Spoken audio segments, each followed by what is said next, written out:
Hello everyone, আমি Anushka. Welcome to a new vlog. তো দিনটা ছিল বুধবার। আমি সকাল সকাল উঠেই জলদি করে ফ্রেশ হয়ে গেলাম, বিকজ আমাদের বানানোর কথা ছিল বিরিয়ানি। আর কাল রাতেই মিক্সারটা নষ্ট হয়ে যাওয়ায় আমাদের বিরিয়ানির মশলাটা শিলনোড়ায় বাটা হয়েছে। আর ভাই বিশ্বাস করবে না, হাতে এখন পর্যন্ত ব্যথা, নাড়ানো যায় না। অ্যাজ আমরা মডার্ন টেকনোলজির সঙ্গে এতটাই জড়িয়ে গেছি যে এখন এসবে কিছু করাই হয় না। তো অনেক দিন পরেই শিলনোড়ায় বাটা হয়েছে, যার জন্য এখনও হাতে ব্যথা। তোমাদের দেখাচ্ছিলাম এখানে ফাইনাল প্রিপারেশনটা। বিরিয়ানিটা চাপিয়ে দেন আমি চলে গেছিলাম রেডি হয়ে ডক্টর দেখাতে, অ্যাজ আমার আজকে অ্যাপয়েন্টমেন্ট নেওয়া ছিল। বাড়ি ফেরার টাইমে দেখলাম যে ঝিরঝির বৃষ্টি পড়ছে।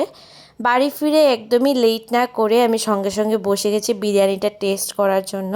বিশ্বাস করবে না ভাই, বিরিয়ানিটা দুর্ধর্ষ হয়েছিল। আমি ফার্স্ট টাইম বানিয়েছিলাম, অন্যবার দিদি বানায়, এবার কোনো কারণবশত দিদি বানাতে পারেনি।